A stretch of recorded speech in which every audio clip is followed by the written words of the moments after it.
Welcome to my channel, and this channel was created to empower you with the skills about the basics of managing money. I'm sure some people really ask, why do we have to talk about money all the time? If you need services or anything to be done, you never get anything for free, and everything has to be exchanged with money so that you can be able to receive that services or product. And therefore, it is important for us to be able to manage that money because we do not want to work our whole lives and look back and realize, wow, we have nothing to be proud of. I'm not saying that some people don't work the whole of their lives and still have nothing to show for it, but it is important that when you get older, you have a bit of money or you have organized yourself that you cannot be able to suffer as much than when you have not organized yourself. I've been talking on my videos about different ways we can save money on our everyday expenditure or what we do in our lives. And sometimes people might ignore that, but I can tell you that that small amount of money coming from different parts can make such a big difference because that money can be put in different projects. Today we're going to talk about saving money on electricity. My name is Jane N. Hughes and I am the author and publisher of The Basics of Managing Money. Keep it simple to build savings.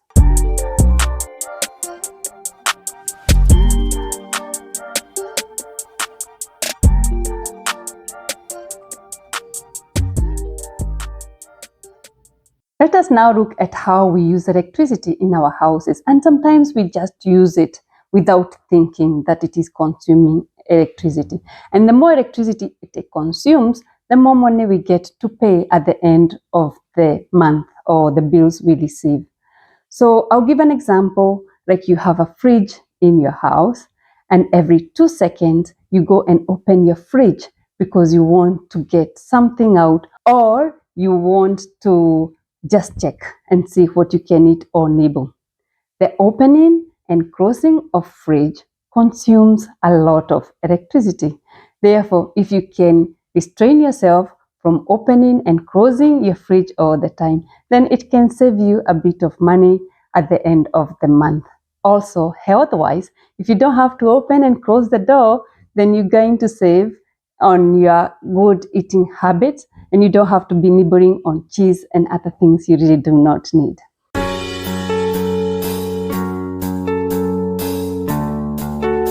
Another area we can save electricity in is by looking around what we do within our houses. The switches on the wall most of the time are on all the time, but we never actually get to think about it. When those switches are on, they consume a lot of electricity. If they do, then eventually your bill will go a little bit. Whether it is $1 or $2, it's still money you want to save.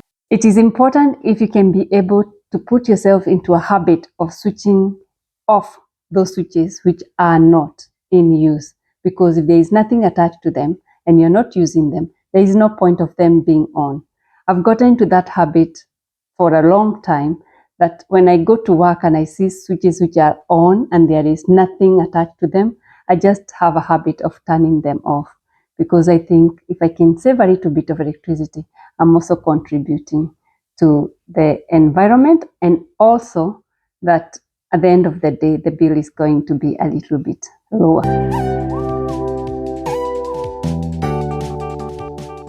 So now let us look at having air conditioners. My goodness, in Australia, we have this weather when it is either too hot or in winter time, it's a bit cold.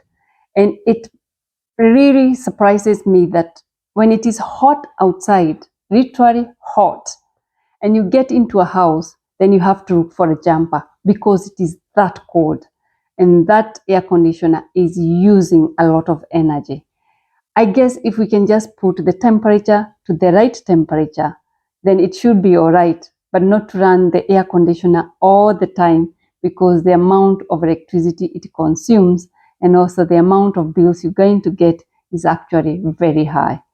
Winter time is another story. It is cold outside, but when you get into the offices or even in your homes, it gets extremely hot because you put your heater to a very high temperature that it consumes a lot of electricity and power. So these are different things in different areas where we can be able to save electricity, and eventually it does save money for us. In most of our homes, we normally have like maybe 2 televisions or different gadgets we are using. And you find that as a family, maybe everyone is on their gadget and all that. And we are all at the same time using those gadgets. And again, we're using a lot of electricity. I'm not saying that you don't enjoy watching your favorite TVs and all that. You can be able to, but have a compromise and see what you can do, because running all these gadgets at the same time can make a big bill at the end of the day. Again, when we are looking at washing dishes, we can also do that at night, because at night the tariffs are a little bit lower than when it is a peak time. So we can be able to maneuver and see where are we able to save this electricity, and at the end of the day, we save money. And that is the basics of managing money. Please like and follow, subscribe to my channel, and write comments below so that I know whether this channel is helping you in one way or the other. And see you in my next video.